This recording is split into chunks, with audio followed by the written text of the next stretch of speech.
মানুষের বিপদে মানুষই যে শেষ কথা, ধর্ম বা জাতপাত নয়, তারই এক অনন্য নজির সৃষ্টি হলো মুর্শিদাবাদের বহরমপুরে। অর্থের অভাবে যখন এক অসহায় মায়ের শ্রাদ্ধানুষ্ঠান বন্ধ হওয়ার উপক্রম হয়েছিল, তখন দেবদূতের মতো পাশে এসে দাঁড়ালো আত্মজন ফাউন্ডেশন। সম্পূর্ণ নিজস্ব উদ্যোগে ও অর্থ সহায়তায় তারা সম্পন্ন করলো প্রয়াত মায়ের শেষকৃত্য ও শ্রাদ্ধের কাজ।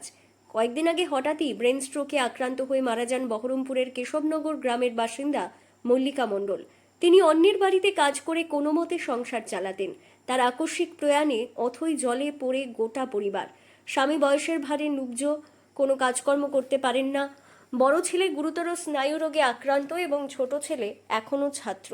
সংসারের একমাত্র উপার্জনক্ষম মানুষকে হারিয়েই দিশেহারা হয়ে পড়েছিল পরিবারটি।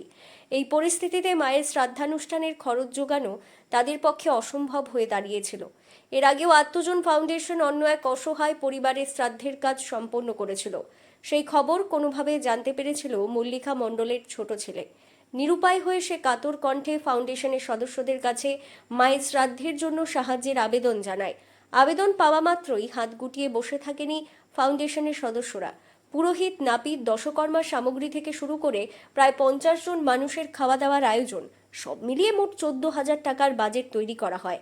ফাউন্ডেশনের নিজস্ব সদস্যদের অবদান, শুভানুধ্যায়ীদের অনুদান এবং অতীতে এই ফাউন্ডেশনের কাছ থেকে কোনো না কোনোভাবে মানবিক সাহায্য পেয়েছেন এমন কৃতজ্ঞ মানুষদের যৌথ সহায়তায় এই অর্থ সংগ্রহ করা হয়। এই মানবিক কর্মকাণ্ডে প্রথম থেকে অগ্রণী ভূমিকা পালন করেছেন আত্মজন ফাউন্ডেশনের লালগোলা সংগঠনের এক ঝাঁক তরুণ সদস্য ইমরান, ওসমান, হাসাদ, কারান, মাসুদ, আজিবুর এবং শাহিল। কাজ শেষে আবেগঘন কণ্ঠে তারা বলেন, আমরা কোনো ধর্মের প্রতিনিধি হিসেবে নয়, মানুষ হিসেবে এই পরিবারের পাশে দাঁড়িয়েছি। একজন মায়ের শেষ সম্মান যেন স্রেফ অর্থের অভাবে থেমে না যায়, আমরা শুধু সেই চেষ্টাই করেছি। মানুষের চোখের জলের কোনো ধর্ম দেখে ঝরে না, এই বিশ্বাস থেকেই আমাদের এই উদ্যোগ। ধর্মীয় ও সামাজিক ভেদাভেদ ভুলে এক সনাতন ধর্মাবলম্বী মায়ের শেষ বিদায়কে যেভাবে সংখ্যালঘু অন্যান্য সম্প্রদায়ের যুবকেরা কাঁধে কাঁধ মিলিয়ে মর্যাদাপূর্ণ করে তুললেন, তা বর্তমান সমাজে সম্প্রীতির এক অনন্য দৃষ্টান্ত হয়ে থাকবে। কেশবনগর গ্রামের বাসিন্দারা তো বটেই, সমাজের সব স্তরের মানুষ আজ কুর্নিশ জানাচ্ছে আত্মজন ফাউন্ডেশনের এই মানবিকতাকে। এমনই সব খবর পেতে আমাদের ইউটিউব চ্যানেল গ্রাম বাংলা নিউজ 4M চ্যানেলটিকে সাবস্ক্রাইব করুন, কমেন্ট করে জানান এই উদ্যোগ সম্পর্কে আপনার মতামত এবং শেয়ার করে ভিডিওটি সবাইকে দেখার সুযোগ করে দিন। আপনারা দেখছেন গ্রাম বাংলা নিউজ, সবার সাথে সবার পাশে। নমস্কার, আমি তিমির মন্ডল। আমার মা গত 22 তারিখ 22শে মে মারা গেছে এবং আমার আর্থিক পরিস্থিতি আমাকে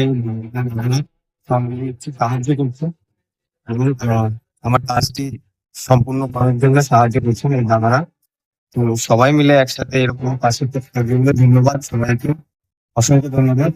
আমার সাথে আছে ইমরান, কারান, সাহিল, মাসুম, ইউসুফ। দাদাদেরকে ধন্যবাদ অসংখ্য আমার সাথে থাকার জন্য এবং আমার পাশে দাঁড়ানোর জন্য। এরকম ভাবে যদি সবাই মিলে একসাথে আমাদের থাকে তাহলে আমার আরো ভালো হয়, সমাজটা আরো সুন্দরভাবে সম্পূর্ণ হতে পারে। প্রথমত আজ আমরা এখানে কোনো ধর্মের প্রতিনিধি হিসেবে আসেনি, আমরা এসেছি এখানে মানুষ হিসাবে। আজ এই পরিবারের একজন মা মারা গেছেন, যিনি মানুষের বাড়িতে কাজ করে খেতেন। তাদের পারিবারিক ও পরিবারের অবস্থা এই মুহূর্তে এমন যে শেষ কর্তব্যটুকু ধর্মীয় রীতি অনুযায়ী সেটা করার সামর্থ্য নেই।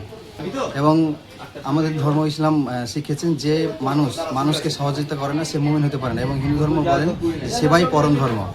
তাই আমি বলবো যে এই মা যদি সম্মান না পেতেন, সমাজের এটা পরিবারের ব্যর্থতার পাশাপাশি সমাজের ব্যর্থতা হতো। সেটা সমাজের মানুষ সবাই মিলে আমরা চেষ্টা করেছি এবং আমি এটাই চাইবো যে হিন্দু মুসলিমে ভেদাভেদ নয়, বরং একে অপরের সঙ্গে ভালোবাসার প্রতিযোগিতা, একে অপরের পাশে থাকার প্রতিযোগিতা হোক।